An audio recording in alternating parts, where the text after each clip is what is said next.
కార్యక్రమంలో మమ్మల్ని ప్రేమతో ఆహ్వానించి మాకు ఇచ్చినటువంటి అంశాన్ని బట్టి స్థానిక స్వార్థికులు అశోక్ కుమార్ గారికి వారి స్థానిక సంఘాలకు కూడా ప్రత్యేకమైన ధన్యవాదాలు. ప్రాముఖ్యంగా ఈ సమయంలో మనము దేవుడు ఎవరో అనేటువంటి అంశాన్ని మనం సవిస్తరంగా పరిశుద్ధ గ్రంథం నుంచి ఆలోచన చేయబోతా ఉన్నాం. కాబట్టి ఈ దేవుడు ఎవరనేటువంటి సమస్య కేవలం మనకు మాత్రమే కాదు, ఇది యూనివర్సల్. ఇది ఎందుకనంటే దేవుడు అంటే అందరికీ కావలసిన వాడు, అందరికీ అవసరమైన వాడు. కాబట్టి ఇది యూనివర్సల్గా తెలుసుకోవాల్సినటువంటి విషయమే తప్ప కేవలం మనకు 100 మందికో 1000 మందికో కాదు ఈ సంగతి. కాబట్టి ఇది ప్రపంచంలో ఉన్న ప్రతి వారు కూడా తెలుసుకోవాల్సిన లేదా గుర్తించవలసినటువంటి అవసరత ఉన్నది అనే విషయాన్ని మనం మర్చిపోకూడదు.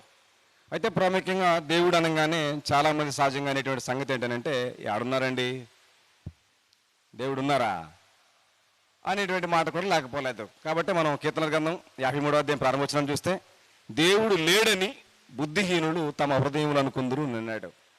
ఏమండి, దేవుడు లేడని అనుకునేటువంటి మానవులు ఎంతమంది ఉన్నా ఆ దేవుడు ఉంటేనే ఆ బుద్ధి లేనివాడు భూమి మీద ఉన్నాడు. ఏమండి, కాబట్టి దేవుడు లేదనుకుంటే బుద్ధిహీనులు ఎలాగైతే ఉన్నారని గ్రంథం మనకు బోధిస్తూ ఉందో అలాంటి బుద్ధిహీనులు భూమి మీద ఉన్నారని కారణం కూడా దానికి దేవుడే. కాబట్టి స్పష్టంగా మనము గ్రంథాన్ని గమనించినట్లయితే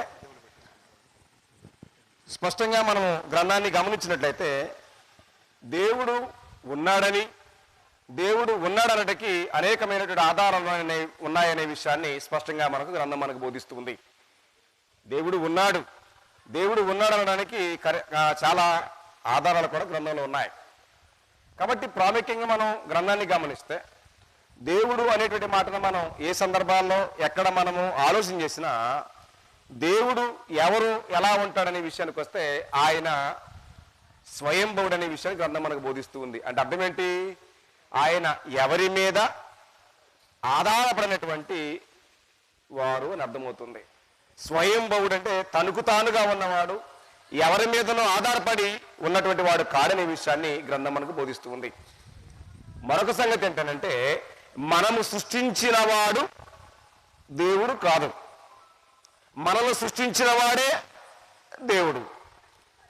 కాబట్టి యావత్ ప్రపంచం అంతా తెలుసుకోవాల్సిన గొప్ప సత్యం ఏంటంటే మనల్ని సృష్టించిన వాడే దేవుడు, కానీ మనం సృష్టించినటువంటి వ్యక్తి లేదా వారు ఎవరైనా ఉండొచ్చు, what ever it may be, వారెవరు కూడా దేవుడు కాదు అనేటువంటి గొప్ప పరమార్థాన్ని గుర్తించవలసినటువంటి ఆవశ్యకత మనందరి మీద ఉన్నది. కాబట్టి స్పష్టంగా మనం గ్రంథం యొక్క విలువలు మనం చూస్తే దేవుడు ఉన్నాడానికి ఆధారాలు మనం చూస్తే పౌలు చెప్పుకొచ్చాడు, సృష్టించబడినటువంటి ప్రతి వస్తువులు ఆలోచించటం వలన అని అన్నాడు. రోమిలకు రాసిన పత్రిక 1వ అధ్యాయం 19-20 మాట రాయబడినది. దేవుని గురించి తెలిసెక్కమేనేదో అంటే మాట్లాడుతూ అక్కడ సృష్టించబడిన ప్రతి వస్తువును ఆలోచిస్తే అది మానవుడు అవ్వచ్చు, భూమి అవ్వచ్చు, ఆకాశం అవ్వచ్చు, ప్రకృతి అవ్వచ్చు, ఏదైనా ఉండొచ్చు. సృష్టించబడినటువంటి ప్రతి వస్తువును ఆలోచించటం వలన ఆ సృష్టి వెనక ఒక దేవుడు ఉన్నారనే విషయాన్ని గ్రంథం మనకు స్పష్టంగా బోధిస్తుంది మనం ఆలోచన చూసినట్లయితే. కాబట్టి ఆ దేవుడు అనేటువంటి ఆయన నిన్ననో మొన్ననో లేదా అంతకుముందో ఉన్నటువంటి ఆయన కాదు. దయచేసి 90వ కీర్తన భాగాన్ని మీరు చూస్తే 2వ వచన భాగంలో భూమిని లోకమును పుట్టింపక మునుపు యుగయుగములకు నీవే దేవుడు అని చెప్పబడింది. ఏమండి, భూమిని లోకమును అందులో ఉన్నటువంటి వాడు ఏదైనా ఉండొచ్చు, అవన్నీ పుట్టింపక మునిపే ఆయన దేవుడు అని చెప్పింది. అయితే దేవుడు అనేటువంటి పదం యూనివర్సల్గా ప్రతి ఒక్కరు వాడే పదమే. ఏమండి, దేవుడు అనేటువంటి పదాన్ని ప్రతి ఒక్కరు వాడే పదమే, కానీ ఎవరు ఆ దేవుడు అన్న విషయంలో మాత్రం ప్రపంచానికి సరైనటువంటి అవగాహన లేదన్నది మాత్రం వాస్తవం. అవును కదా? అవును, దేవుడు ఉన్నారు అని యావత్ ప్రపంచమంతా ఒప్పుకుంటుంది. దేవుడు అనే పదాన్ని సహజంగా అందరూ వాడుతూనే ఉంటారు. కానీ ఆ దేవుడు ఎవరన్న విషయంలో సరి అయినటువంటి అవగాహన లేనటువంటి, సరి అయినటువంటి ఆలోచన లేనటువంటి ప్రజలు భూమి మీద చాలా మంది లేకపోలేదు. కాబట్టి లేఖనాలు లేఖనాంతరంగా మనం గమనించినట్లయితే, కాబట్టి ఆ దేవుడు ఎవరన్న విషయం తెలుసుకోవాల్సిన విషయం ఎవరి మీద ఉందంటే బుదిగంత నివాసులారా అని చెప్పుకొచ్చాడు. ఏమండి, ఆ దేవుడు ఎవరు అనేటువంటి విషయం తెలుసుకోవాల్సిన బాధ్యత బుదిగంత నివాసుల మీద అందరి మీద ఉన్నది. ఒక భారతదేశానికో లేదా ఒక అమెరికా దేశానికో లేదా ఒక ఆస్ట్రేలియా దేశానికో కాదనే విషయాన్ని మనం గమనించాలి. కాబట్టి దేవుడు అని అంటే అర్థం ఏంటంటే ఆయన యూనివర్సల్ గాడ్, అంటే ప్రపంచవ్యాప్తంగా ఉన్నటువంటి దేవుడు తప్ప ఒక ప్రాంతానికో లేదా ఒక దేశానికో పరిమితమైన వాడు కాదనే విషయాన్ని లేఖనాలు బోధిస్తూ ఉన్నాయి. కాబట్టి ఒకసారి యెషయా గ్రంథము 45వ అధ్యాయము 22వ వచన భాగాన్ని మనము గ్రంథాన్ని గమనించినట్లయితే, యెషయా గ్రంథము 45వ అధ్యాయము 22వ వచన భాగాన్ని మనం ఒకసారి గమనించినట్లయితే, బుదిగంతముల నివాసులారా నా వైపు చూసి రక్షణ పొందుడి, దేవుడను నేనే, మరి ఏ దేవుడును లేడు అని చెప్పుకొచ్చారు. ఏమండి, ఎవరంట? బుదిగంత నివాసులారా అని అన్నాడు. బుదిగంత నివాసులారా నేనే దేవుడును, నేను తప్ప మరి ఏ దేవుడు లేరు అనే విషయాన్ని లేఖనాల్లో రుజువు చేస్తున్నట్టుగా మనకు గ్రంథం మనకు బోధిస్తూ ఉంది. కాబట్టి దేవుడు నేనే దేవుడును అనే విషయంలో ఖచ్చితంగా ఆయన మాట్లాడుతున్నారు. అయితే ఎంతమంది ఉన్నారు దేవుళ్ళు? ఎంతమంది దేవుళ్ళు ఉన్నారు? కాబట్టి ఆ బుద్ధిగంత నివాసులందరూ కూడా తెలుసుకోవాల్సినటువంటి గొప్ప పరమార్థము లేదా సత్యం ఏంటనంటే దేవుడు ఒక్కడే అన్న విషయాన్ని ఖచ్చితంగా తెలుసుకోవాల్సిన అవసరం ఉంది. కాబట్టి దేవుడు ఒక్కడే, దేవుడు ఒక్కడే. దానిని ఎఫెసీ పత్రిక 4:5 వచనం చెప్పుకుంది. అంత మాత్రమే కాకుండా మరొకసారి కూడా చెప్పింది. మొదటి కొరింథీ పత్రిక 8వ అధ్యాయం 6వ వచనం కూడా చెప్పబడింది. మనకు ప్రభువులు అనేక మంది ఉన్నప్పటికీ కూడా మనకు దేవుడు ఒక్కడే, ఆయన తండ్రి అని చెప్పబడింది. ఎఫెసీ పత్రిక 4:5 వచనంలో అందరికీ తండ్రి అయిన దేవుడు ఒక్కడే అని చెప్పబడింది. కాబట్టి దేవుడు ఒక్కడే విషయము ఖచ్చితంగా గ్రంథం మనకు బోధిస్తూ ఉంటే, ఆ దేవుడు ఎవరు అన్నది మాత్రం పెద్ద సమస్యగా మారినటువంటి పరిస్థితి. దేవుడు ఒక్కడే, దేవుడు ఒక్కడే అయితే ఆ దేవుడు ఎవరే అన్నది తెలుసుకోవడంలో మాత్రం ప్రపంచం ఏమైందనంటే విఫలమవుతుందన్నది వాస్తవం. కాబట్టి ఎవరా దేవుడు, ఎవరు ఆ దేవుడు అనే విషయాన్ని మన గ్రంథాన్ని ప్రశ్నిస్తే ఆ గ్రంథం చెప్పే గొప్ప సత్యం ఏంటంటే, కీర్తనల గ్రంథము 100వ కీర్తన 3వ వచనంగా మీరు చూస్తే, యెహోవాయే దేవుడని తెలుసుకొనుడి అని అన్నాడు. యెహోవాయే దేవుడని తెలుసుకోవాల్సింది ఒక భారతదేశమే కాదు.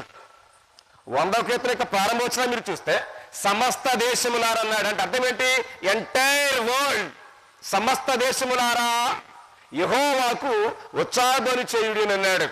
అంటే నిజంగా నేడున్నటువంటి ఆధునిక టెక్నాలజీతో ఉన్నటువంటి ప్రపంచంలో ప్రతివారు మాట్లాడుతూ ఉంటారు. క్రైస్తవ్యం అనేది భారతదేశానికి సంబంధించింది కాదండి. క్రైస్తవ్యం అనేది ఏదో దేశానికి సంబంధించిన మాట మాట్లాడుతున్నాడు. ఆ సమస్త దేశాలకు సృష్టికర్త ఆయనే, ఆ సమస్త దేశాలకు దేవుడు ఆయనే. కాబట్టి అన్నాడు ఎంటైర్ వరల్డ్ అంటే ఒక భారతదేశం నుంచి చెప్పడం లేదు, ఒక అమెరికా దేశం నుంచి చెప్పడం లేదు, ఒక ఇంగ్లాండ్ దేశం నుంచి చెప్పడం లేదు. ప్రపంచ పటాలలో ఉన్న దేశాలు ఎన్నైతే ఉన్నాయో అన్ని దేశాలకు ఆయనే దేవుడు. కాబట్టి మాట్లాడుతున్నాడు యెహోవాయే దేవుడని తెలుసుకోవాల్సిన బాధ్యత భూమి మీద పుట్టిన ప్రతి మానవుని మీద ఆ భారము లేదా బాధ్యత ఉంచబడింది. ఈ విషయాన్ని మనం గమనించడం లేదు ప్రియ దేవుని పిల్లలారా. కాబట్టి మనం స్పష్టంగా గ్రంథాన్ని గమనిస్తూ ఉన్నప్పుడు యెహోవాయే దేవుడని తెలుసుకోవడంలో చాలా మంది సఫలం అవడం లేదు, కానీ చాలా మంది విఫలమవుతున్నారు. కాబట్టి దేవుడు అనేటువంటి విషయానికి వస్తే ఖచ్చితంగా వాళ్ళకి ఏదో ఒక ఖచ్చితమైనటువంటి రూపం కళ్ళకు కనిపించాలి. దేవుడు అని అనగానే ఆయనకు ఏదో ఒక రూపాన్ని ఆవిష్కరించాలనేది మానవుని యొక్క ఆలోచన ఉన్నది. కాబట్టి నిజంగా దాన్ని నిర్గమకాండం 20వ అధ్యాయం 4వ వచన భాగంలో మోషే భక్తుడు ఇశ్రాయేలుతో మాట్లాడుతున్న సందర్భాన్ని మీరు చూస్తున్నట్లయితే, లేదా దేవుడు మాట్లాడుతున్న సందర్భాన్ని మనం చూసినట్లయితే, నేను తప్ప వేరొక దేవుడు నీకు ఉండకూడదు. ఎక్కడ? పైన ఆకాశం అనే కానీ, భూమి మీదనే కానీ, భూమి కిందనే కానీ దేని రూపమునకు అని అన్నాడు. అంటే అర్థం ఏంటి? ఏ సృష్టికర్త అయితే దేవుడిని మనం లేఖనాల్లో ఆలోచన చేస్తున్నామో ఆ సృష్టికర్త అయినటువంటి దేవునికి ఏమి లేదయ్యానంటే రూపం అనేది లేదు అని చెప్పుకొచ్చాడు. కానీ ఇవాళ మనం లోకాన్ని మనం ఒకసారి గమనించినట్లయితే, లేదా లోకంలో పరిస్థితులు మనం గమనించినట్లయితే, అంటే అక్కడ మాట్లాడుతున్న సందర్భాల్లో దేని రూపమునకైనా మాట సంబంధించింది. దేని రూపమునకైనాను సాగిలపడి నమస్కారం చేయకూడదు అనేటువంటి మాట ఇశ్రాయేలుకు జారీ చేయబడింది. ఇశ్రాయేలుతో దేవుడు వదిలిపెట్టలేదు. అదే మాట ఖచ్చితంగా అపోస్తుల కార్యగ్రంథం 17వ అధ్యాయంలో మాట్లాడింది 29వ వచన భాగంలో. అపోస్తుల కార్యగ్రంథం 17వ అధ్యాయము 29వ వచన భాగంలో కూడా చక్కగా అదే మాటలు పరిశుద్ధాత్ముడు మన మీరుల కొరకు రాయించినట్టుగా గ్రంథం మనకు బోధిస్తూ ఉంది.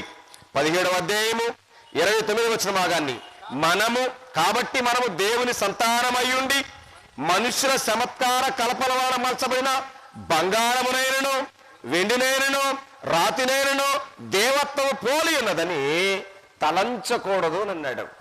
అంటే ఇవాళ ప్రతి మనిషి యొక్క తలంపుల్లో ఉన్న ఆలోచన ఏంటనంటే, వెండో బంగారమో ఏదో ఒక రూపాన్ని చూస్తే తప్ప మనుషులకు భక్తి భావాలు ఉప్పొంగే పరిస్థితి కనబడడం లేదు.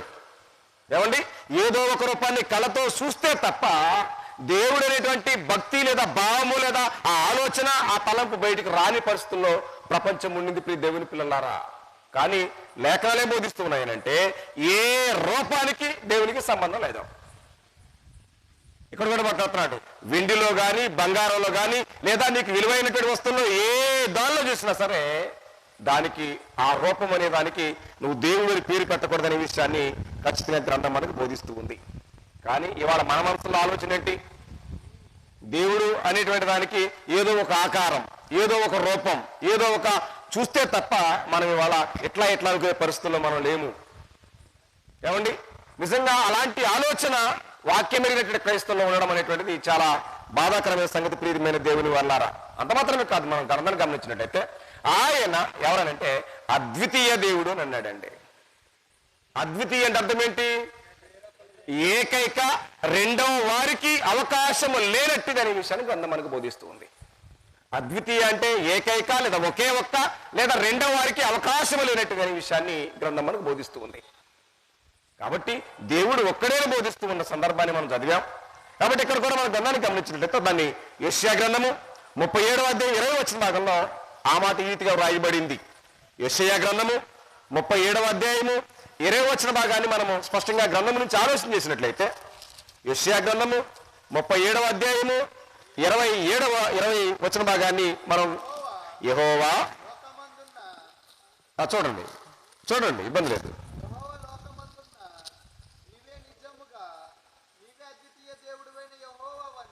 చూడండి, యెహోవా లోకమందున్న నీవే, నిజముగా నీవే అద్వితీయ దేవుడైన యెహోవా అని సమస్త జనులు తెలుసుకున్నట్లు అతని చేతిలో నుండి మమ్మల్ని రక్షించున్నాడు. చూసారండి, లోకమందున్న అన్నాడు. లోకమందున్న నీవే, నిజముగా నీవే అద్వితీయ దేవుడు అని చెప్పుకొచ్చాడు. అద్వితీయ అంటే అర్థం ఏంటంటే రెండవ వారికో లేదా వందలకో వేలకో కోట్లకో పరిమితము కాని సమర్థుడైన దేవుడు లేఖనాల్లో ఉన్నారనే విషయాన్ని ప్రపంచం ఏనాడో మర్చిపోయినటువంటి పరిస్థితులు ఉన్నాయి. కానీ జనాలకి లేఖనానుసారంగా గ్రంథంలో అనేకమైన ఆధారం మనకు కనబడుతూ ఉన్నా ఆధారాలు లేనటువంటి లోక సంబంధమైనటువంటి భక్తి భావాజాలంతోనే ప్రపంచం ముందుకు వెళుతుంది తప్ప నేను దేవుడిని నమ్ముతున్నాను, నేను నమ్మే దేవుడికి ఖచ్చితమైనటువంటి ప్రాపర్ ఆధారాలు ఉన్నాయా లేదన్న విషయాన్ని గమనించినటువంటి పరిశీలించినటువంటి లోకాన్ని మన ముందు చూస్తూ ఉంటాం. కాబట్టి ప్రియ దేవుని పిల్లలారా, కాబట్టి దేవుడు అద్వితీయ దేవుడని, ఆయనకు రూపం లేదని, యెహోవాయే దేవుడని తెలుసుకోవాలనే విషయాన్ని పరిశుద్ధ గ్రంథం మనకి బోధిస్తూ ఉంది. అంటే గ్రంథం బోధిస్తుంటే అర్థం ఏంటంటే ఇది దేవుని మనస్సు, ఇది దేవుని ఉద్దేశం, ఇది దేవుని తలంపు కనుక ఆ తలంపుని ఎరిగి, దేవుని మనస్సు ఎరిగి, దేవుని చిత్తం ఎరిగి నేను ఎలాగున్నాను, నా ఉద్దేశం ఇది, నా ఆలోచన ఇదని గుర్తెరగవలసిన బాధ్యత ఈ లోకంలో పుట్టిన ప్రతి మానవుని మీద ఆ భారము ఆ బాధ్యత ఉన్నదనే విషయాన్ని మనం మర్చిపోకూడదు. కాబట్టి దేవుడు ఒక్కడే గ్రంథం మనకు బోధిస్తున్నప్పుడు, ఆయన యెహోవాయే దేవుడని మనకు బోధిస్తున్నప్పుడు ఖచ్చితమైనటువంటి దేవునికి ఉండేటువంటి మంచి లక్షణాలు, అంటే మనం కానీ ప్రపంచంలో మరెవరు కానీ దేవుడు అనేటువంటి భక్తి భావజాలంతో ముందుకు వెళుతున్న ఏ వ్యక్తి అయినా మనం పూజించే దేవునికి, మనం ఆరాధించే దేవునికి ఇలాంటి ఖచ్చితమైనటువంటి క్వాలిటీస్ ఉన్నాయే లేదని ప్రతి వ్యక్తి పరిశీలించాలి, పరీక్షించాలి, గమనించాలి, తెలుసుకోవాల్సిన బాధ్యత ఉన్నది. కాబట్టి మనం ఆరాధించే దేవుడు లేదా దేవుడు ఒక్కడే అని చెప్పిన దేవుడు లేదా అద్వితీయ దేవుడు ఆయన చెప్పినటువంటి ఆయన ఎలాంటి వాడు ఆయనంటే కంటికి కనిపించని వాడు అని చెప్పుకొచ్చాడు. ఏమండి, ఆయన ఏమైనాడంటే ఆయన అదృశ్యుడు అని చెప్పుకొచ్చాడు. అదృశ్యుడు అంటే అర్థం ఏంటి? దృశ్యమైనవి అంటే కంటికి కనిపించేవి, అదృశ్యమైనవి అంటే అర్థం ఏంటంటే కంటికి కనిపించినవి. కాబట్టి దేవుడు ఒక్కడైన గ్రంథం ఎలాగైతే బోధిస్తూ ఉందో, యెహోవాయే దేవుడిని తెలుసుకొని ఎలాగ బోధిస్తుందో, ఆ యెహోవా దేవుడు కంటికి కనిపించే దృశ్యమైన దేవుడు కాదు అని గ్రంథం మనకు బోధిస్తూ ఉంది. దాన్ని ఒకసారి దాని పౌలు చెప్పుకొచ్చాడు. తిమోతి రాసినటువంటి 2వ పత్రిక, క్షమించాడు, మొదటి పత్రిక 1:17.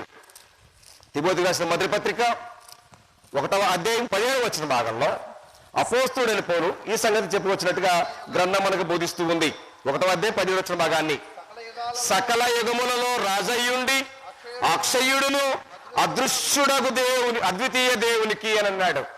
ఏమండి, అదృశ్య దేవునికి అని అన్నాడు, అదృశ్యుడు అని అన్నాడు. అంటే కంటికి కనిపించని వాడు దేవుడు.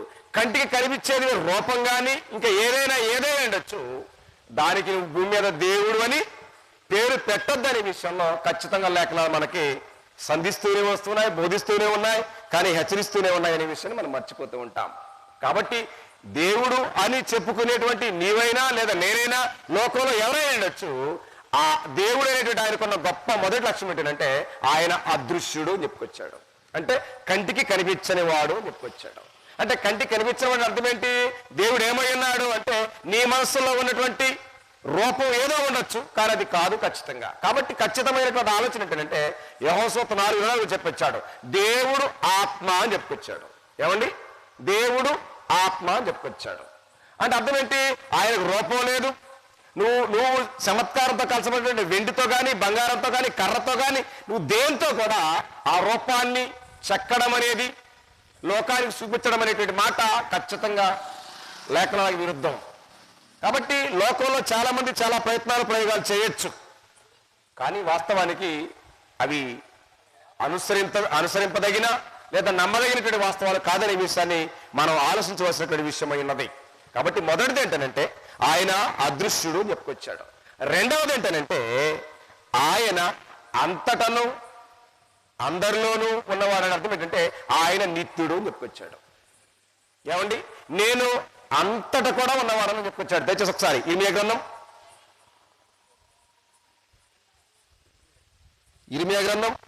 అంటే ఆయన సర్వంతర్యామని చెప్పుకొచ్చాడు.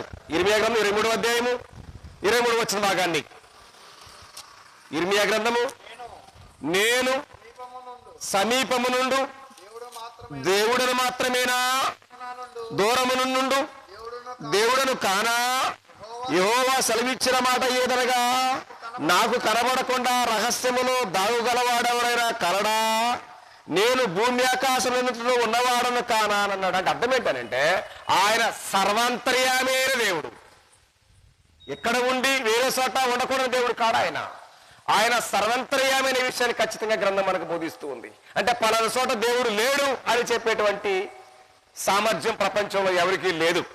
కాబట్టి అందుకోసమే సామెతల గ్రంథం 15వ అధ్యాయం 3వ వచనం అన్నాడు, యెహోవా కన్నులు, ఏమండి, యెహోవా కన్నులు ఏమన్నాయంట, ప్రతి స్థలమందు ఉన్నాయని, అవి మంచివారిని చెడ్డవారిని చూస్తున్నాయనే విషయాన్ని గ్రంథం మనకు బోధిస్తూ ఉంది. అలాగే నీలాగా నాగలాగా ప్రపంచంలో ఉన్న మానవులాగానే అయితే కనుక ఆయన ఎక్కడే ఉండేవాడు. కానీ ఆయన సర్వంతర్యామైన దేవుడు కనుక ఆయన సర్వమును కూడా ఏకరీతిగా చూసేటువంటి కన్నులు ఆయనకు ఉన్నాయని, ఆయన సర్వములో ఉన్నవాడనే విషయాన్ని కూడా ఖచ్చితంగా గ్రంథం మనకు బోధిస్తుంది ప్రియ దేవుని పిల్లలారా. కాబట్టి మనం ఎవరైతే దేవుడు అనుకుంటున్నామో ఆ దేవుడు అని చెప్పుకునేటువంటి ఆయనకి ఖచ్చితంగా ఉండవలసినటువంటి గొప్ప లక్షణాలు ఒకటి ఏంటంటే ఆయన అదృశ్యుడు, ఆయనకు రూపం లేదు. రెండవది ఏంటంటే ఒకే చోట లీనమైన వాడు కాదు, ఆయన సర్వంతర్యామైన దేవుడు అనే విషయాన్ని లేఖనాలు బోధిస్తూ ఉంటాయి. మూడవది ఏంటంటే కనుక ఆయన పరిశుద్ధుడు అని చెప్పుకొచ్చాడు. పరిశుద్ధుడు అంటే అర్థం ఏంటి? పాపము లేనివాడు, దోషము లేనివాడు, కళంకము లేనివాడు, ఎలాంటిది ఏదీ లేనటువంటి వాడు పరిశుద్ధుడైన దేవుడు. దయచేసి ఒకసారి సమూయేలు మొదటి గ్రంథం 2వ అధ్యాయము 3వ వచన భాగంలో ఈ మాట ఈ రీతిగా చెప్పబడింది. యెహోవా అనంత జ్ఞానియగు దేవుడు. రెండో వచనాన్ని సమూయేలు మొదటి గ్రంథం 2వ అధ్యాయం 2వ వచన భాగాన్ని, యెహోవా వంటి పరిశుద్ధ దేవుడు ఒకడును లేడు అన్నాడు. కాబట్టి ఆయన మాత్రమే పరిశుద్ధతకు మారు పేరు, ఆయన మాత్రమే పవిత్రతకు మారు పేరు తప్ప నీవు తప్ప ఆ పరిశుద్ధ దేవుడు ఎవ్వరూ కూడా లేరనే విషయాన్ని లేఖనాలు మాట్లాడుతూ ఉన్నాయి. కాబట్టి దేవుడు అని చెప్పుకునే ప్రతి వారికి ఉండవలసినటువంటి లక్షణాలు ఏంటంటే ఆయన అదృశ్యుడై ఉండాలి, రెండవది సర్వంతర్యామి అయి ఉండాలి, మూడవది ఏంటంటే కనుక ఆయన పరిశుద్ధుడై ఉండాలి. ఎలాంటి పాపం కానీ ఎలాంటి అపవిత్రత కానీ లేనటువంటి వాడే దేవుడు అని చెప్పుకొచ్చాడు లేఖనాల్లో. కాబట్టి అలాంటి పరిశుద్ధమైన దేవుడు మాత్రమే ఏమై ఉంటాడంటే పూజార్హుడు అయి ఉంటాడు. ఏమండి, అలాంటి ఆ అదృశ్యుడుగా ఉన్నవాడు, ఆ సర్వంతర్యామిగా ఉన్నవాడు, నిత్యుడుగా ఉన్నవాడు మాత్రమే, లేదా పరిశుద్ధుడుగా ఉన్నవాడు మాత్రమే ఖచ్చితంగా పూజకు అర్హుడుగా ఉంటాడు తప్ప లేకపోతే వేరే సందర్భాలు లేవనే విషయాన్ని కూడా గ్రంథం మనకు బోధిస్తూ ఉంది. కాబట్టి దేవుడు అని చెప్పుకునేటువంటి ఆయనకు ఉన్న లక్షణాలంటే ఖచ్చితంగా లేఖనాలు ఈ మాత్రం బోధిస్తూ ఉన్నాయి. అంటే చాలా ఉన్నాయి, కానీ నాకు ఇచ్చినటువంటి సమయం చాలదు కాబట్టి నేను షార్ట్గా వెళ్ళడానికి ముందుకు ప్రయత్నం చేస్తున్నాను. కాబట్టి మనం ఆరాధించే దేవుడు లేదా మనం దేవుడిని నమ్మేటువంటి వ్యక్తికి ఉండాల్సిన లక్షణాలు ఏంటంటే, ఒకటి అదృశ్యుడు, రెండు సర్వేంతర్యామి, మూడవది ఏంటంటే ఆయన నిత్యుడు ప్లస్ అనంతజ్ఞాని, నాలుగవది ఏంటంటే ఆయన పరిశుద్ధమైన దేవుడు అని చెప్పుకొచ్చాడు. కాబట్టి ఆయన పరిశుద్ధమైన వాడు కాబట్టి ఆయన పూజాడు లేదా పూజింప తగిన వాడనే విషయాన్ని కూడా లేఖనాలు మాట్లాడుతూ ఉంటాయి, మనం స్పష్టంగా గ్రంథాన్ని గమనించుతూ ఉన్నట్లయితే. కాబట్టి ఆయన దేవుడు అంటే ఈ లక్షణాలు ఎవరికైతే ఉంటాయో వారికి మనం దేవుడు అని పేరు పెట్టచ్చు. కాబట్టి లక్షణాలు లేకుండా, క్వాలిటీస్ లేకుండా ప్రపంచంలో ఉన్న ప్రతి వారిని దేవుడిని పిలిచేటువంటి పరిస్థితులు కూడా ప్రపంచంలో లేకపోలేదు లేఖనాలకు విరుద్ధంగా ప్రియ దేవుని పిల్లలారా. కాబట్టి ఆయన సర్వశక్తి గలవాడని, ఆయన నిత్యుడు ఉండేవాడని, ఆయన సర్వేంతర్యామి అని, ఆయన సర్వజ్ఞాని అనే విషయాలు లేఖనాలు బోధిస్తూ ఉంటాయి. ఈ లక్షణాలు ఏమి చూడం మనం దేవుడికి, ఇవేమి చూడకుండా మనము దేవుడు అని పేరు పెట్టి వాళ్ళని మనం ఆరాధిస్తూ ఉంటాం, పూజిస్తూ ఉంటాం, అలాగనే మనం ముందు కొనసాగుతూ ఉంటాం. కాబట్టి దేవుడుగా నమ్మి నీవైనా నేనైనా ప్రపంచంలో ఉన్న ఏ వ్యక్తి అయినా సరే అయి ఉండొచ్చు, దేవుడు అని నమ్మాలి అనంటే ఆ నమ్మే దేవునికి ఖచ్చితమైనటువంటి లక్షణాలు ఉన్నాయా లేదని ఆలోచించవలసినటువంటి ఆవశ్యకత మనందరి మీద ఉన్నది ప్రియ దేవుని పిల్లలారా. కానీ వాళ్ళ అలాగన ఆ కోణంలో ఆలోచించేవారుగా మనం ఉన్నామా, ఉంటామా? ఉండం. మరొకటి విషయం ఏంటంటే కనుక నిజంగా మనం దేవుడిని నమ్మేటువంటి ఆయనకి ఆయన గురించి మనం ఆలోచన చూస్తే ఆయన ఎప్పుడున్నాడు, ఎప్పుడు లేడు అని ఏమైనా చెప్పగలరా? లేదా ఆయనకి ఏమంటే దేవుడికి ఇంత వయసు అని చెప్పగలరా? లేదా దేవునికి మరణం ఉందా అని మన గ్రంథాన్ని అడిగితే నిజంగా లోకంలో ఉన్న పరిస్థితులకి ఆధారాలతో ఉన్నటువంటి దానికి కూడా చాలా వ్యత్యాసాలు ఉన్నాయి మనం లేఖన గ్రంథాన్ని గమనించినట్లయితే. కాబట్టి ఆయన అంటే మనం దేవుడిని నమ్మేటువంటి ఆయనకి ఏముందనంటే ఆయన నిత్యుడుగా ఉండేవాడు. అంటే ఆయనకు అర్థం ఏంటి? ఆయనకు పుట్టుక, ఆయనకు మరణం అనేది లేదు అని గ్రంథం మనకు బోధిస్తూ ఉంది. కానీ వాళ్ళ ప్రపంచంలో దేవుడిని చెప్పబడుతున్న వారికి ఖచ్చితంగా ఉందనంటే పుట్టినటువంటి తేదీ ఉంది, చనిపోయినటువంటి తేదీలు ఉన్నాయి లోకంలో. కాబట్టి దేవుడని చెప్పుకునేవారు కానీ లేదా దేవుడిని నమ్మేటట్టు ఆయనకు కానీ ఏముండకూడదంటే పుట్టుకు కానీ మరణం కానీ లేదు, ఆయన సంవత్సరములకు ఏమి లేదంట, అంతము లేదని చెప్పుకొచ్చాడు. ఎవరికి? దేవుడని నమ్మేటువంటి నీ మనసుల్లో, నా మనసుల్లో, మనందరి మనసుల్లో నమ్మేటువంటి ఆ దేవుని విషయానికి వస్తే కనుక ఆయన సంవత్సరాలకు ఏమి లేదంటే మితి లేదు లేదా పరిమితి లేదనే విషయాన్ని ఖచ్చితంగా లేఖనాలు బోధిస్తున్నాయి. ఒకసారి ఆలోచన కూడా మనం చదవబోతా ఉన్నాం. తెచ్చి ఒకసారి 102వ కీర్తన భాగంలో పరిశుద్ధ గ్రంథము నుండి 102వ కీర్తన 27వ వచన భాగాన్ని, నీవు ఏకరీతిగా ఉండువాడవు, నీ సంవత్సరములకు అంతము లేదు అని అన్నాడు. కాబట్టి దేవునికి ఏమి లేదనంటే మార్పు లేదు, ఆయన సృష్టి ప్రారంభంలో ఎలాగైతే ఉన్నాడో సృష్టి ముగింపు కూడా అలాగే ఉంటాడు తప్ప ఆయన ఒకనాడు బాలుడుగా, యవనస్తుడుగా, వృద్ధుడుగా, కురువృద్ధుడుగా ఉండేటువంటి లక్షణాలు మనం చెప్పుకునే దేవుని దగ్గర లేవన్న విషయాన్ని మనం గమనించాల్సిన అవసరం ఉంది. కాబట్టి ఆయన ఏకరీతిగా ఉండేవాడు. ఆయన సంవత్సరములకు అంతమే లేదనే భావాన్ని ఖచ్చితంగా లేఖనాలు మనకు స్పష్టంగా బోధిస్తూ ఉన్నాయి. కాబట్టి లేఖనాలు అంటే మనం మాట్లాడుతున్న ప్రతిదానికి కూడా ఏమన్నాయనంటే ఖచ్చితమైనటువంటి లేదా నిర్దిష్టమైనటువంటి ఆధారాలతో మాత్రం మనం మాట్లాడుతున్నాం తప్ప ఆధారం లేకుండా నిరాధారంగా మనం ఎక్కడా కూడా మాట్లాడే పరిస్థితి ఆలోచన మనం చేయడం లేదు. కాబట్టి దేవుడు అని ఖచ్చితంగా నువ్వనాలన్నా నేననాలన్నా ప్రపంచంలో ఎవరన్నాలన్నా కనీసమైనటువంటి ఆధారాలు మనం కలిగి మాట్లాడితే చాలా శ్రేయస్కరమైన విషయాన్ని కూడా మనం గమనించవలసిన ఆవశ్యకత ఉన్నది ప్రియ దేవుని పిల్లలారా. కాబట్టి ఈ భూమి మీద ఉన్న ప్రతివారు, ఈ భూమి మీద ఉన్న ప్రతివారు కాదు లేదా ఈ భూమి మీద ఉన్న ప్రతిదీ అన్నిటినీ కూడా ఎవరు చేశారని అంటే అది ఆయనే చేశారు. ఏమండి, ఎవరు చేశారు? మనం ఆదికాండం 1వ అధ్యాయాన్ని మనం స్పష్టంగా చదివినప్పుడు ఆయన ఏమైనా వాడాడా? ఏం వాడాడు? ఏమండి, హెబ్రీ పత్రిక 11వ అధ్యాయం 3వ వచనంలో కనిపిస్తే ప్రపంచమును దేవుని వాక్యము వలన నిర్మాణమైనవనియు కనపడేది పదార్థముల చేత నిర్మాణము చేయబడలేదని మనం ఎరుగుదమన్నాడు. అంటే నిజంగా మహోన్నతమైన దేవుడు, అదృశ్యుడైన దేవుడు, నిరంతరం ఉండే దేవుడు, సర్వజ్ఞాని అయిన దేవుడు, అనంత జ్ఞాని అయినటువంటి దేవుడు ఏ వాడాడయ్యానంటే ఏ పదార్థాన్ని వాడలేదు. ఏమండి, నిజంగా సహజంగా సృష్టి గురించి మనం ఆలోచించినప్పుడు చాలా మంది నాస్తికులు కానీ లేదా అట్టి సిద్ధాంతాన్ని ఎరగొప్పుకునేటువంటి వారు మాట్లాడే సంగతి ఏంటంటే ఇత్తు ముందా, చెట్టు ముందా అండి, కోడి ముందా అంటే గుడ్డు ముందా అండి అనేటువంటి ప్రశ్నలు వేకేం మానరూపి దేవుని పిల్లలారా. కాబట్టి ఆ మాట ఖచ్చితంగా మాట్లాడడానికి ఖచ్చితమైన ఆధారాలు లేఖనాల్లో ఉన్నాయి. కాబట్టి చెట్టు ముందా, ఇత్తు ముంట అంటే ఖచ్చితంగా ఏదో ఒక పదార్థం, అది ఘన పదార్థమా ద్రవ పదార్థం అని చూస్తే అది ఖచ్చితంగా ఏదో పదార్థం. కానీ నిజంగా నువ్వు చూసే సృష్టి లేదా నువ్వున్న సృష్టి లేదా నువ్వు ఆధారపడి జీవించే సృష్టి అనగా దేవుడు సృష్టికర్త చేసినటువంటి దానికి మాత్రం ఆయన ఎలాంటి ఘన పదార్థాన్ని వాడలేదనే విషయాన్ని ఖచ్చితంగా దేవుడు మాట్లాడాడు. అంటే ఏ పదార్థాన్ని వాడకపోతే మరి ఏ వాడాడు? దాన్ని హెబ్రీ పత్రిక 1వ అధ్యాయంలో వాడాడు. 1వ అధ్యాయం 3వ వచనం తన మహత్తు కలిగినటువంటి మాట చేత మాత్రమే సమస్తాన్ని నిర్వహించాడని సృజించాడు గ్రంథం మనకు బోధిస్తుంది తప్ప ఆయన కనబడేటువంటి అంటే కంటికి కనబడేటువంటి ఏ ఘన పదార్థాన్నో ఏ ద్రవ పదార్థాన్నో ఆయన వాడి సృజించలేదన్న పరమార్థాన్ని మనమందరం కూడా గుర్తించవలసిన ఆవశ్యకత ఉన్నది ప్రియ దేవుని పిల్లలారా. తన మహత్తు కలిగిన మాట చేత మాత్రమే 6 దినాల సృష్టిలో మనకు అవసరమైన వాటన్నిటినీ కూడా దేవుడు సృజించాడనే విషయాన్ని గ్రంథం మనకు బోధిస్తూ ఉంది. అయితే ఆ దానిలో దేవుడు సృజించింది ఏంటో ఒకసారి మనం 95వ కీర్తన భాగాన్ని మనం ఒకసారి గమనించినట్లయితే పరిశుద్ధ గ్రంథం నుండి కీర్తనల గ్రంథము 95వ కీర్తన 4-5 వచనాలు. భూమ్యాగాధ స్థలములు ఆయన చేతిలోనున్నవి, పర్వత శిఖరములు ఆయనవే, సముద్రము ఆయనది, ఆయన దాన్ని కలగజేసెను, ఆయన హస్తములు భూమిని నిర్మించెను, ఆయన మన దేవుడు అని చెప్పించాడు.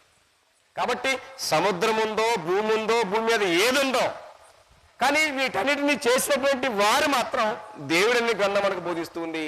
ఆ చేసినటువంటి దేవుడు అదృశ్యుడు, ఆ చేసిన దేవుడు నిత్యుడు, ఆ చేసిన దేవుడు అనంత జ్ఞాని అయిన దేవుడు, ఆ చేసిన దేవుడు పరిశుద్ధుడు అని చెప్పుకొచ్చాడు గ్రంథాల్లో. కాబట్టి ఆ పరిశుద్ధుడైనటువంటి వాడిని తెలుసుకోవడమే నీ నా బ్రతికున్న లోకములు పుట్టే ప్రతి మానవుని పనిన విషయాన్ని ఇవాళ ప్రపంచం మరిచిపోయింది లేఖనాలకు విరుద్ధంగా. కాబట్టి ఆయన సమస్తాన్ని సృష్టించాడు. ఆ సమస్తములో భాగంగా ఆ సృష్టి అన్నిటికంటే కూడా చాలా ప్రముఖమైన వ్యక్తి ఎవరనంటే మానవుడు మాత్రమే విషయాన్ని గ్రంథం మనకు బోధిస్తుంది. కాబట్టి 100వ కీర్తన 3వ వచనంలో కనిపిస్తే ఆయనే మనలను పుట్టించను అన్నాడు. ఏమండి, ఆయనే ఎవరైనా దేవుడే. ఏ దేవుడు? యెహోవాయే దేవుడు. అంటే అదృశ్యుడైన దేవుడు, అనంత జ్ఞాని అయిన దేవుడు, సర్వ అంతర్యామైన దేవుడు, నిత్యుడైనటువంటి దేవుడే. ఆయనే మనలను సృష్టించును అన్నాడు. ఆయనే మనలను సృష్టించును అని చెప్పుకొచ్చాడు. అంటే దీన్ని ఒక్కసారి ఇలా పెడితే లోకం చెప్పుకునేటువంటి కాకమ్మ కథ అని చెప్పనా?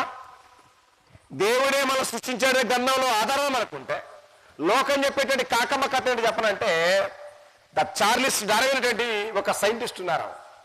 ఆయన ఏం చెప్పుకొచ్చాడంటే, మానవుడు కోతి నుంచి వచ్చేటువంటి ఒక సిద్ధాంతాన్ని లోకంలో ప్రతిపాదన చేసుకొచ్చాడు. ఏమండి, మానవుడు కోతి నుంచి వచ్చాడని చెప్పుకొచ్చాడు. అదే కోతులు నేటికి ఉన్నాయి. ఎక్కడ మీరు అవి ఎంత చూసారా? We will never see. మనం ఎక్కడ చూడలేము. ఎందుకంటే అది నిజము కాదు. అదంతా కేవలం అబోధ కల్పన మాత్రమే కనుక దాన్ని మనం ఎక్కడా కూడా ఎవరు చూసిన వాళ్ళు కానీ ఎవరు లేరు. ఒక చార్లెస్ డార్విన్ అనేటువంటి వ్యక్తి మాత్రమే అట్టి సిద్ధాంతాన్ని ప్రతిపాదన చేసుకొచ్చాడు. మానవుడు కోతి నుంచి వచ్చాడని. ఆ కోతులు నేటికి ఉన్నాయి. ఎక్కడ మనం అలాంటి సిద్ధాంతాన్ని మనం చూడలేము. ఎందుకనంటే ఆయనే మనలను సృజించను, ఆయనే మళ్ళీ పుట్టించడనే విషయాన్ని గ్రంథం మనకు బోధిస్తుంది. అంటే ఆయన అరచేతుల మీద మానవుని చెక్కాడు.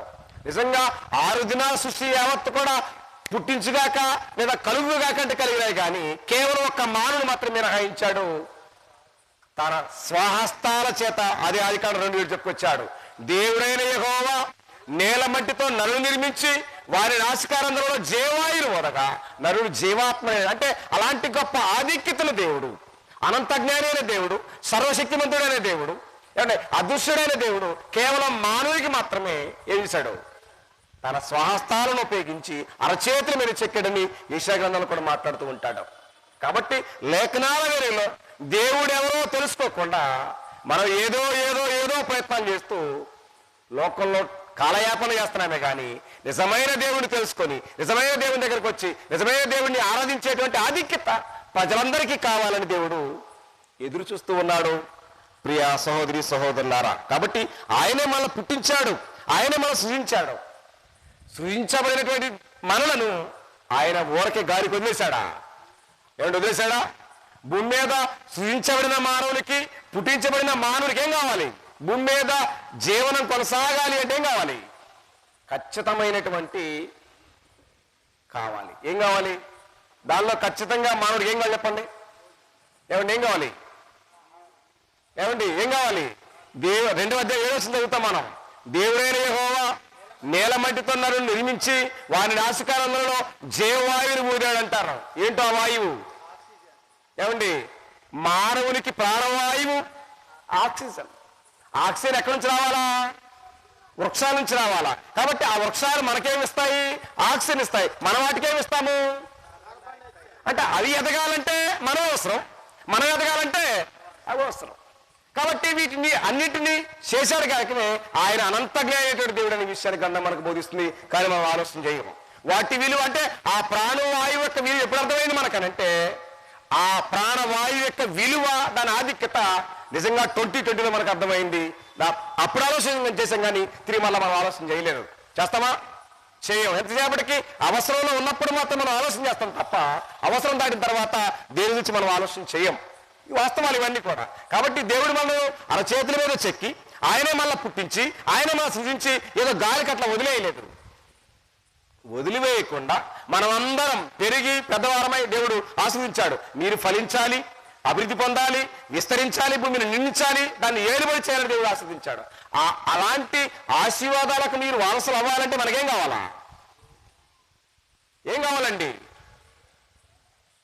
అలాంటి ఆశీర్వాదాలకు మనమంతా వారసులు కావాలంటే మనకేం కావాలో దాన్ని పౌలు చెప్పుకొచ్చాడు అపోస్తలుల కార్యక్రమం 14:17 భాగంలో. అయినను ఆయన ఆకాశము నుండి మీకు వర్షమును ఫలవంతమైన ఋతువును దయచేస్తూ ఆహారం అనుగ్రహించు మీ హృదయములను ఉల్లాసములతో నింపుతూ తన్ను గూర్చి సాక్ష్యము లేకుండా చేయలేదని బిగ్గరగా చెప్పి నిప్పుకొచ్చాడు. ఈ భూమి మీద ఆయనే పుట్టించాడు. మనం చదువుతూ ఉంటాం, వింటూ ఉంటాం. కానీ సృజించబడిన మానవునికి ఏం కావాలంటే ఖచ్చితమైనటువంటి ఆహారం కావాలి. ఆహారం లేకుండా ఏ వ్యక్తి తన జీవనానికి లేదా తన మనుగడను కొనసాగించే ఆస్కారం లేదు. అయినా అలాంటి మహోన్నతమైన దేవుడు ఏం చేశాడంటే ఆకాశము నుండి మీకు వర్షమును ఫలవంతమైన ఋతువులు ఈ రెండు కలిస్తేనే మనం తినేటువంటి ఆహారం ఏదైనా భూమి మీదకి వచ్చే ఆస్కారం ఉంటుంది. ఏమండి, ఋతువు నుండి వర్షం లేకపోయినా, వర్షం నుండి ఋతువు లేకపోయినా, ఈ రెండిట్లో ఏనికి మ్యాచ్ కాకపోయినా ఈ భూమి మీద ఏ ఋతువులు వచ్చే పంట ఖచ్చితంగా ఋతువులు రావడానికి ఆస్కారమే లేదు అనే భావాన్ని మనం గుర్తించాం ప్రియ దేవుని పిల్లలారా. కాబట్టి నిజంగా అలాంటి శ్రేష్టమైనటువంటి దేవుడు మనకు సమస్తము దయచేస్తూనే ఉన్నాడు. అయినా అలాంటి అన్ని దీవెనలు దేవుడు మనకు దయచేస్తానే ఉన్నాడు. అయినా మనం ఏం చేయట్లేదంటే అలాంటి నిజమైనటువంటి దేవుణ్ణి తెలుసుకునేటువంటి ప్రయత్నం కానీ ప్రయోగం కానీ అలాంటివి ఏమీ చేయడం లేదు. కాబట్టి నిజంగా మన గమనాన్ని గమనిస్తే అలాంటి నిజమైన వాస్తవాల ప్రకారంగా నిజమైన దేవుడు ఎవరో, అదృశ్యుడు ఎవరో, అనంత జ్ఞాని అయిన దేవుడు ఎవరో, పరిశుద్ధుడు ఎవరో, నిత్యుడుగా ఉన్నవాడు ఎవరో గుర్తించడానికే దేవుడు, గమనించడానికి దేవుడు మనకి ఏమి దేశించాడు తెలుసా మీకు? యోబు గ్రంథము 35వ అధ్యాయము 11వ వచన భాగాన్ని. నిజంగా దేవుని తెలుసుకోవడం అనేది గొప్ప సంగతి. ఆయన నిజంగా మనల్ని సృష్టించినటువంటి దేవుడు ఎవరో, ఈ సృష్టికర్తగా ఉన్న ఆయన ఎవరో, దీనన్నిటికీ కారణం ఎవరో అనే విషయాన్ని లేదా ఆ నిత్య పరమార్థాన్ని తెలుసుకోవడానికి దేవుడు ఏం చేశాడు ఒకసారి లేఖనాలు బోధిస్తూ ఉంటున్నాయి. చూడండి బాబు. భూజంతువుల కంటే మనకు ఎక్కువ బుద్ధిని నేర్పచ్చు, ఆకాశ పక్షుల కంటే మనకు జ్ఞానము దయచేయచ్చు. ఏమండి, నన్ను సృజించిన దేవుడు ఎక్కడ ఉన్నాడు అని అనుకుని వారెవరు లేరు అని చెప్పుకొచ్చాడండి. చూసారా, ఆకాశ పక్షుల కంటే బుద్ధిని, భూజంతువుల కంటే జ్ఞానాన్ని దేవుడు మనకి ఎందుకు ఇచ్చాడంటే నన్ను సృజించిన దేవుడు, నన్ను సృజించిన సృష్టికర్త ఎక్కడున్నారు, ఎవరై ఉన్నారు, ఆయన ఏమై ఉన్నాడు అని ఆలోచించని, పరిశీలించని, పరీక్షించినటువంటి ప్రపంచం ఎంతుంటే సుఖం చెప్పండి. కాబట్టి అలాంటి వారు కావాలనే దేవుడు భూజంతువుల కంటే బుద్ధిని, ఆకాశ పక్షుల కంటే మనకి ఎక్కువ జ్ఞానాన్ని దయచేస్తే మనమేమయ్యాం? ఇరిమియా గ్రంథంలో మాట్లాడాడు, వాటన్నిటినీ దిగజారి పశుప్రాయులమని చెప్పుకొచ్చాడు. ఏమేమండి? పశుప్రాయులమన్నాడు. వాటన్నిటికంటే గొప్పగా హెచ్చించి వాటన్నిటికంటే బుద్ధిని, జ్ఞానాన్ని మానవుడికి దయచేస్తే ఆ మానవుడు ఆ రెండింటిని విడిచిపెట్టి పశుప్రాయుడిగా మారినటువంటి పరిస్థితి కూడా లేఖనాలు మాట్లాడుతూ ఉన్నాయి లేఖనాసారంగా. కాబట్టి ప్రియమైన దేవుని వాళ్ళారా, ఖచ్చితంగా మనం దేవుని తెలుసుకోవాలి. తెలుసుకొని ఆయన ఘనతకు లేదా ఆయన మహిమకు ఈ భూమి మీద నువ్వేం చేయగలవో అది నువ్వు చేయాలా. కానీ చేస్తున్నావా? నిజంగా దేవుడైతే అటన్నిటికి కూడా పుట్టించుగాక కలుగుగాకంటే కలిగాయి. కానీ నిన్ను, నన్ను, ప్రపంచంలో ఉన్న ప్రతి మానవుని దేవుడు ఏం చేశాడు? అరచేతుల మీద చెక్కాడనే విషయాన్ని కన్నా మనకు బోధిస్తూ ఉంది. కానీ అంత విలువగా లేని మాట చేత సృష్టించినవన్నీ దేవునికి ఏం చేస్తున్నాయి? మాట చేత సృష్టించబడినటువంటి ప్రతిదీ దేవునికి స్టిల్ రైట్ ఇప్పటికి కూడా ఏం చేస్తున్నాయి? లోబడి సేవ చేస్తున్నాయి. కానీ అరచేతుల మీద చెక్కబడిన మానవుడు మాత్రం దేవుని మీద ఏం చేస్తున్నాడు? తిరుగుబాటు చేస్తున్నాడు. దయచేసి గమనించండి. కాబట్టి నేటికి సమస్తమును సేవ చేస్తున్నాం అని చెప్పుకొచ్చాడు. ఆ వచనం కూడా మీకు జ్ఞాపకం చేస్తాను. చూడండి ఒకసారి దయచేసి 119వ కీర్తన 90-91 వచనాలు చూసినట్లయితే, కీర్తనల గ్రంథము 119వ కీర్తన, పరిశుద్ధ గ్రంథంలోని కీర్తనల గ్రంథము 119వ కీర్తన 99 వచనాలు. నీ విశ్వాస్యత తరతరములుండును, నీవు భూమిని స్థాపించితివి, అది స్థిరముగానున్నది, సమస్తమును నీకు సేవ చేయిస్తున్నవి అన్నాడు. అంటే ఎగ్జాంపుల్ ఒక భూమి గురించి జ్ఞాపకం చేశాడు. ఏమండి, నీవు భూమిని స్థాపించితివి, అది స్థిరంగా ఉన్నది, సమస్తము అన్నాడు. ఒక భూమి గురించి అయితే భూమి నువ్వు నాకు సేవ చేస్తాననే మాట మాట్లాడాడు. కానీ ఆయన బహువచనం మాట్లాడాడు. సమస్తమును అర్థం ఏంటి? నా మహత్తు కలిగిన మాట చేత చేయబడిన సమస్తం కూడా నాకు సేవ చేస్తున్నాయి లోబడి. కానీ అంటే అరచేతుల మీద చెక్కిన మానవుడు మాత్రమే దేవుడికి ఏం చేయట్లేదు? దేవుని మాట వింటలేదు, దేవుడు చెప్పిన మాట ప్రకారంగా జీవించడం లేదు, దేవుని మీద తిరుగుబాటు చేస్తూ నీ భ్రమలో, నీ అజ్ఞానంలో, నీ అంధకారంలో మాత్రమే నువ్వు ఒక మానవుడిగా ప్రయాణం చేస్తున్నావు తప్ప నిత్య పరమార్థమైనటువంటి ఒక పశుప్రాయుడిగా లేదా అజ్ఞానిగా ఈ భూమి మీద ఉన్నామనే విషయాన్ని లేఖనాలు స్పష్టంగా మాట్లాడుతూ ఉంటున్నాయి. కాబట్టి నిజంగా దేవుడు అని చెప్పబడుతున్నటువంటి ఆయనకి ఖచ్చితమైనటువంటి లక్షణాలు లేకుండా ఉన్నది ఏదైనా సరే ఏమవుతుందంటే వ్యర్థమవుతుంది. ప్రియ దేవుని పిల్లలారా, ఏమండి, లేఖనాలు చెప్పని లేదా లేఖనాలు బలపరచినటువంటిది ఏదైనా ఉండొచ్చు, అది భక్తి అవ్వచ్చు, దైవం అవ్వచ్చు, ఏదైనా ఉండొచ్చు, అది వ్యర్థమైంది తప్ప ఉపయోగమైంది కాదు ప్రియమైన దేవుని పిల్లలారా. కాబట్టి ప్రపంచంలో ఉన్న ప్రతి మానవుడు దేవుడు సృష్టించాడు కాబట్టి, ఆయన మనందరినీ ప్రేమిస్తున్నాడు కాబట్టి ఆయన చెప్పేది గొప్ప ఉన్నతమైన మాట ఏంటంటే వ్యర్థమైన వాటిని విడిచిపెట్టాలని చెప్పుకొచ్చాడు. ఏంటండి అంటే ఆధారాలు లేని నిరాధారమైన వాటిని ప్రతిదాన్ని కూడా విడిచిపెట్టాల్సిన బాధ్యత మానవుడి మీద ఉంది. కాబట్టి నిజంగా తాడిగడప, సుట్టుగుంట, గోడవాలి క్రీస్తు సంఘాలు దేవుని స్వార్థల పేరిట ఎందుకు ఈ కార్యక్రమాలు జరిగిస్తూ ఉన్నాయనంటే ప్రతి వారికి ఏం తెలియాలా? దేవుని ఉన్నతమైన ప్రేమ, నిజంగా ఆ ప్రేమించే దేవుడు ఎవరో అన్న విషయాలు ఖచ్చితంగా లేఖనాసారంగా ప్రతి వారికి తెలపాలని చెప్పాలనేటువంటి గొప్ప భారంతోనే ఇటు గొప్ప కార్యక్రమాలు జరిగిస్తూ ఉన్నారన్నది వాస్తవం. కాబట్టి దాని గురించి అపోస్తులుడు పౌలు ఏం మాట్లాడుతున్నారో చూడబోతూ ఉన్నాం ఈ సమయంలో. అపోస్తుల కార్యగ్రంథం 14వ అధ్యాయం 15వ వచన భాగంలో ఈ మాట ఈ రీతిగా వ్రాయబడింది పరిశుద్ధ గ్రంథంలో. అపోస్తుల కార్యగ్రంథం 14వ అధ్యాయం 10వ వచన భాగాన్ని, అయ్యలారా మీరెందుకు ఎలాగూ చేస్తున్నారు?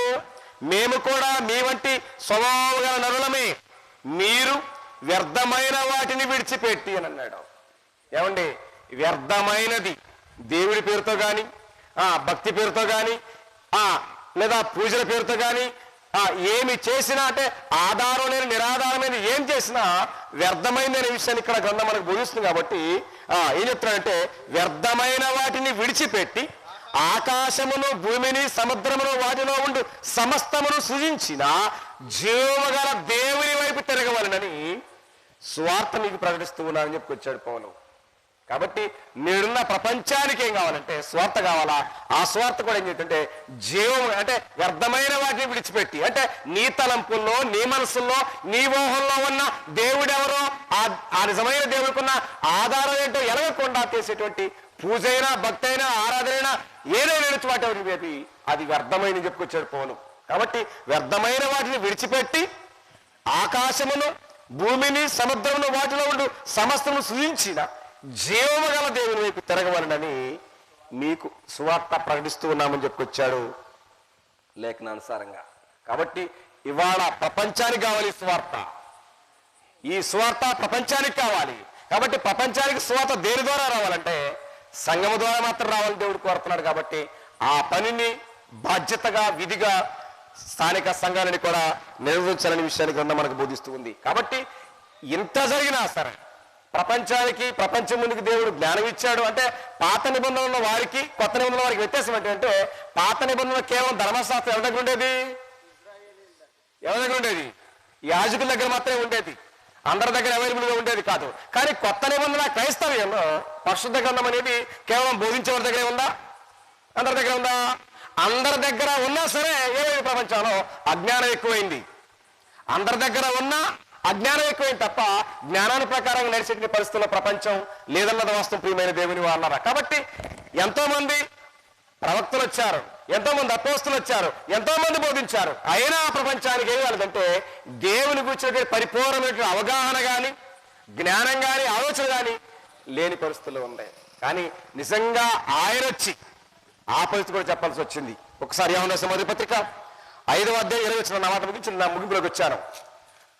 యోహాను రాసిన మొదటి పత్రిక 5వ అధ్యాయం 20 వచనం భాగాన్ని మీరు చూడగలిగితే, యోహాను రాసిన మొదటి పత్రిక 5వ అధ్యాయం 20 వచనం భాగాన్ని, మనము సత్యవంతుడైన వారిని ఎరగవలనని దేవుని కుమారుడు వచ్చి మనకు వివేకము నిర్వహించి ఉన్నాడని ఎరుగుదుమన్నాడు. చూసారండి, మనము ఎవరు ఎరగాలని?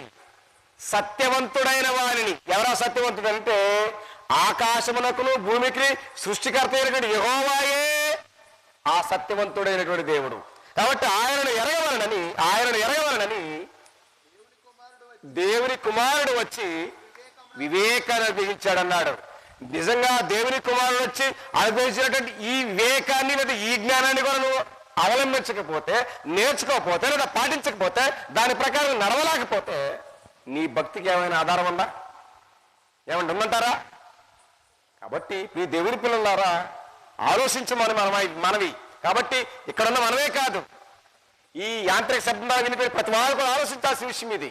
కాబట్టి దేవుడనంటే కేవలం నీకొకడికే కాదు, దేవుడనే మాట యూనివర్సల్. కాబట్టి ఆ యూనివర్సల్ గా ఉన్న ప్రతి మానవుడు ఆలోచించాలి. నిజంగా నేను నమ్మే దేవుడు అదృష్టుడా? నేను నమ్మే దేవుడికి రూపం ఉందా? ఎలా ఉంది? నేను పూజ ఎలా చేస్తున్నాను అనేటువంటి విషయంలో ఖచ్చితమైనటువంటి ఆలోచన చేయాల్సిన అవసరం ఉంది. కానీ మనం ఆలోచన చేయం. నిజంగా ఇవాళ భక్తి అనేది చాలా గుడ్డిగా వెళుతుంది తప్ప అంటే ఆధారం లేకుండా నిరాధారంగా వెళుతుంది తప్ప ఆధారంతో కూడినటువంటి భక్తిని చేసేట ప్రజలు భూమి మీద కనిపించడం లేదు. ప్రియ దేవుని పిల్లలారా, కాబట్టి నిజంగా వీళ్ళు చెప్పడమే కాకుండా నేను మీకు ఇద్దరు వ్యక్తుల యొక్క సాక్ష్యాన్ని కూడా మీకు జ్ఞాపకం చేస్తాను. నిజంగా దేవుడంటూ ఏనాడు ఎరగని, దేవుడంటే ఏనాడు ప్రార్థనకు వెళ్ళినటువంటి ఒక స్త్రీ చెప్పగలిగింది. ఎవరైనా చెప్పగలరా? రాబోని వేసి చెప్పగలిగింది 2వ అధ్యాయంలో, యెహోషువ గ్రంథం 2వ అధ్యాయంలో ఆమె చెప్పగలిగింది. ఏమని చెప్పగలిగింది? నేను ఆ నోట ఈ నోట విన్నాను. ఏమని? నిజంగా యెహోవాయే గొప్పవాడు అనే విషయం ఆ నోట ఈ నోట వినింది. వినినటువంటి సంగతిని బట్టి వారు ఎప్పుడైతే ఇశ్రాయేలు వారు వేగుచోటానికి వచ్చిన సంగతిని పరిశీలించిన వెంటనే అదేమేంటంటే, ఆ సంగతి మేము వినినప్పుడే గుండెలు కరిగిపోయాయని చెప్పుకొచ్చింది. ఏ సంగతి? ఇశ్రాయేలుల వెనక దేవుడుండి చేసేటువంటి గొప్ప అద్భుతమైన కార్యాలను బట్టి ఆ సంగతి వినినప్పుడు మా గుండెలో కరిగిపోవడమే కాకుండా ఆయన గురించి ఏం చెప్పిందో ఒక్కసారి మనం వచనాలు చదవబోతా ఉన్నాం ఈ సమయంలో. యెహోషువ గ్రంథము 2వ అధ్యాయంలో ఆ మాట ఈ రీతిగా వ్రాయబడింది. మీరు గమనించినట్లయితే 11వ వచన భాగాన్ని, మేము వినినప్పుడు మా గుండెలు కరిగిపోయాను, మీ దేవుడైన యెహోవా పైన ఆకాశమందును క్రింద భూమి మీదను దేవుడే చెప్పుకొచ్చింది. చూసారండి, పైన ఆకాశమందును భూమి మీదను మీ దేవుడే దేవుడు. ఆ సంగతి వినినప్పుడు గుండెలో కరిగిపోయేది చెప్పుకొచ్చింది. ఆమె ఏనాడు ప్రార్థనకు వెళ్ళినటువంటి మహిళ కాదు. ఆమె నిజంగా చెప్పాలంటే సమాజమంతా ఏం చేసే వ్యక్తి, సమాజమంతా అసహించుకునే వ్యక్తి, సమాజమంతా వెలివేసిన వ్యక్తి. ఆమె ఎవరంటే రహబ్ అనేటువంటి వేశ్య. కానీ ఆమెకు అర్థమైనటువంటి జ్ఞానం ప్రపంచానికి అర్థం కావడం లేదు. కాబట్టి ఆమె అంటుంది, ఆకాశమునకును భూమికిని పైన ఆయనే దేవుడు తప్ప మరి వేరే వాడు దేవుడు అన్న గొప్ప నమ్మకాన్ని, విశ్వాసాన్ని ఆమె మాటల్లో ఏం చేసింది? వెల్లడి చేసింది. అంటే అర్థం ఏంటి? ఆమె నోటి మాటలో వెల్లడి చేసిందంటే ఎక్కడుందా? దాని కమిట్మెంట్ ఎక్కడుంది? హృదయాల్లో ఉంది. కాబట్టే కదా మనసు హృదయం నిండిందాన్ని బట్టి నోరు మాట్లాడదని ఆమె ఖచ్చితంగా దృఢంగా విశ్వసించింది. ఆయనే దేవుడిని విశ్వసించింది. కాబట్టి ఆమె హార్ట్ఫుల్గా ఆ మాట మాట్లాడగలిగింది. రెండో వ్యక్తి ఎవరనంటే యోనా గురించి మీకు జ్ఞాపకం చేస్తాను. యోనా గ్రంథం 1వ అధ్యాయంలోనే ఆయన అంటాడు, ప్రపంచమంతా తలకిందులై పరిస్థితి వచ్చింది. అంటే వాళ్ళు అంటే ఆ ఓడలో ఉన్న వారు కూడా ప్రాణాపాయ పరిస్థితుల్లో ఉన్నప్పుడు ఈయనేమో మంచి నిద్రలో ఉంటాడు. నిద్రలో సందర్భాన్ని బట్టి చూస్తే పోయి నిద్రపోతూ నువ్వేం చేస్తున్నావు, ఇక్కడ మేము అయోమయ పరిస్థితుల్లో ఉన్నాము, అసలు నువ్వు ఎక్కడి నుంచి వచ్చావు, అసలు నీ పరిస్థితి ఏంటి చెప్పినప్పుడు ఆయన చెబుతున్నాడు, ఆకాశమును భూమిని అందులో ఉన్న సమస్తమును సృష్టించినటువంటి దేవునికి నేను దాసుణ్ణి, నేను ఆయన మాట వినకుండా వచ్చేటువంటి విషయాన్ని ఆయన కూడా అక్కడ లేఖనాల్లో మాట్లాడుతుంటాడు దేవుని పిల్లలారా. కాబట్టి అలాంటి సమర్థుడైన దేవుని మనం కలిగి ఉన్నామా? అలాంటి సమర్థుడైనటువంటి దేవుణ్ణి ఎరిగిన్నామా, తెలుసుకున్నామా, లోబడుతున్నామా?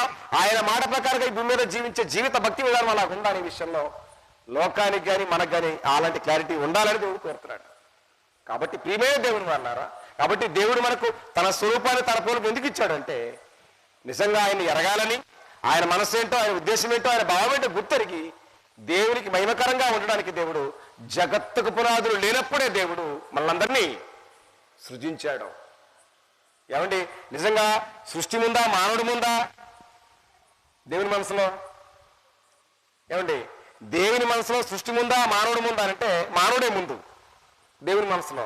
కానీ క్రియేషన్కి వచ్చరికి, పనికొచ్చరికి దేవుడు సృష్టి చేశాడు. కాబట్టి జగత్తుకు పునాది లేనప్పుడే మానవులమైన మనము దేవుని మనసులో ఉన్నాము.